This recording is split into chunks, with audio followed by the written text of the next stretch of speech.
Only one day, okay? Para mabigyan yung iba ng time to also think.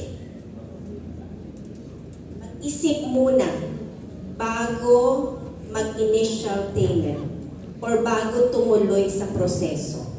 Okay? Think hard because this is not for everyone.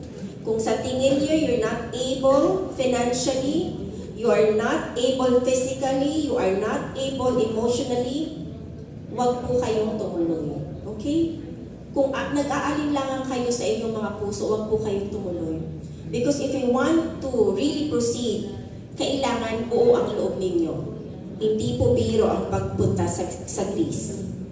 Kung galing po kayo sa sa Middle East, sa Greece po ganun din kahirap. Ganun din kahirap. However, you'll have the opportunity